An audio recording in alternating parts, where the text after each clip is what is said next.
Guys, আসসালামু আলাইকুম। Welcome back to my channel. তোমরা সবাই কেমন আছো? আশা করি ভালো আছো। আল্লাহর রহমতে আমি অনেক ভালো আছি। তো তোমাদের মাঝে নতুন আরেকটি ভিডিও নিয়ে চলে আসলাম। আজকে যেগুলো দেখতে পাচ্ছো এগুলো হচ্ছে মালটা। এগুলো দেয়া এখন শরবত বানাবো, তো তোমাদের সাথে শেয়ার করব। তো পুরো ভিডিওটা দেখতে থাকো। দেশ এবং দেশের বাইরে থেকে যে যেখান থেকে দেখতেছো সবাই ভিডিওটা দেখা শেষে একটি লাইক একটি কমেন্ট করবা, আশা করি ভালো লাগবে। তো দেখতে থাকো। মালটার রস বের করে শরবত করব। তো গাইস, দেখতে পাচ্ছ মালটার রস বের করছি। তো এটা রস বের করার পরে আমরা এটাকে জুস বানাবো। দেখতেই পাচ্ছ এই যে মালটা, এগুলোর শরবত অনেক মজা।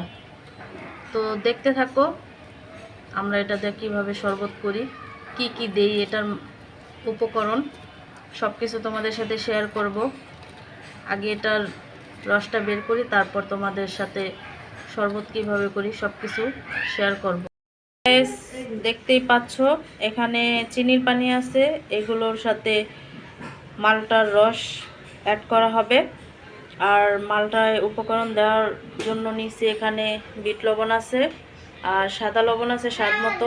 তোমাদের যার যতটুকু স্বাদ মতো দেওয়ার দরকার দিয়ে নিবা। তো এগুলাকে এখন অ্যাড করব। মালটার রস দিয়ে অ্যাড করব এখানে। মালটার রসটা ছেঁকে নিচ্ছে।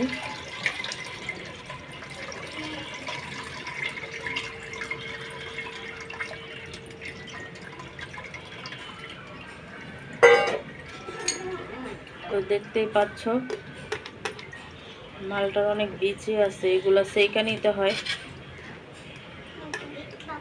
তো চিনির পানির মধ্যে মেশানো হচ্ছে মালটার রস।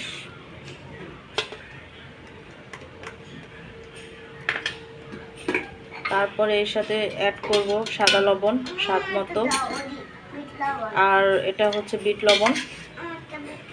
তো বিট লবণ দিয়ে সব উপকরণ দেওয়া হয়েছে।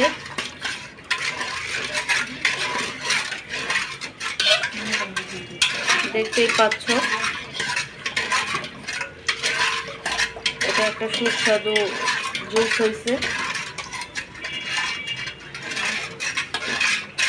তো এর সাথে অ্যাড করব ঠান্ডা পানি।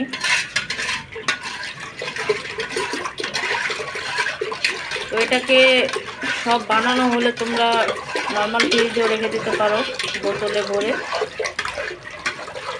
ঠান্ডা হলে আরও খেলে সুস্বাদু পাওয়া যায়।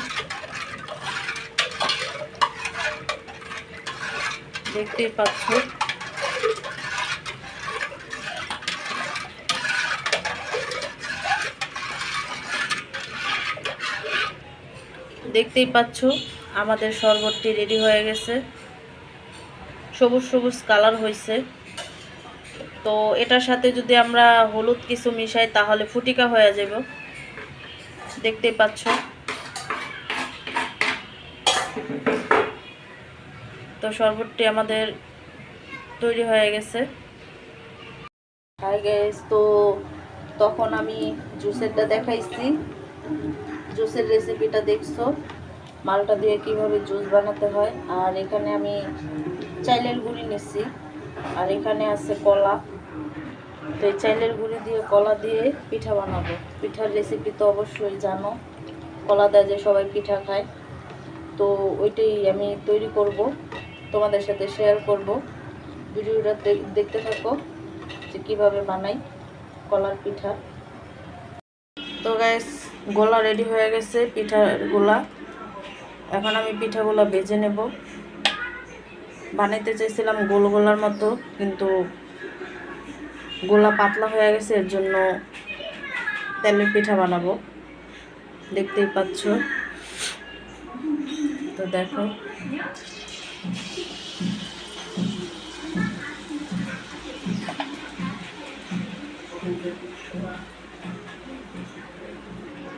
তো গাইস, দেখতেই পাচ্ছ একটা পিঠা হয়ে গেছে।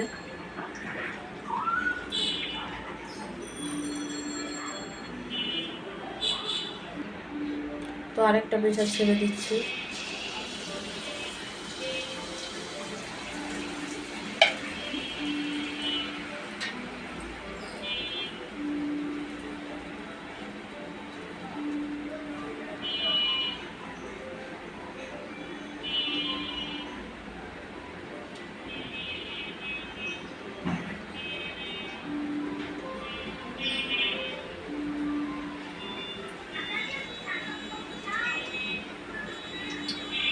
তো গাইস দেখতেই পাচ্ছ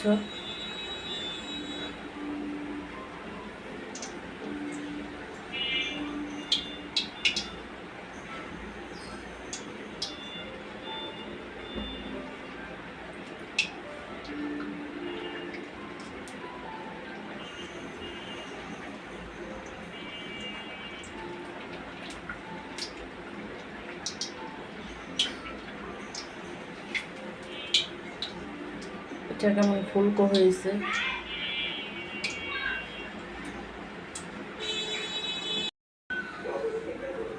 দেখো গাইস পিঠাটা কি সুন্দর ফুলকো হয়েছে, দেখতেই পাচ্ছ।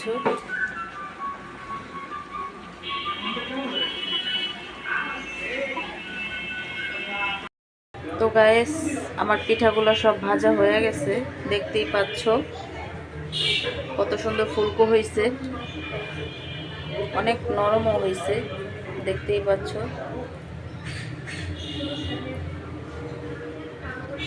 দেখতেই পাচ্ছ পিঠেগুলো কত সুন্দর নরম হয়েছে, আবার ফুলকো হয়েছে। দেখো গাইস পিঠেগুলো অনেক নরম হয়েছে।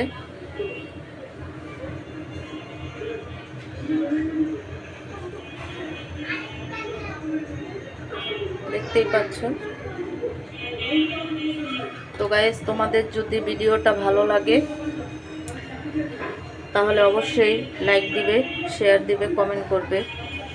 আর আরও নতুন ভিডিও পেতে হলে তোমরা আমার পাশে থাকবে, আমাকে সাপোর্ট করবে। আর সবাই বেশি বেশি করে ভিডিওটা দেখবে, দেশ এবং দেশের বাইরের থেকে। আর যাদের যাদের ভিডিওটা ভালো লাগছে অবশ্যই একটি লাইক দিবে, শেয়ার করবে। তাহলে আজকে এই পর্যন্ত, আরেকটা নতুন ব্লগ নিয়ে তোমাদের মাঝে চলে আসব। আল্লাহ হাফেজ।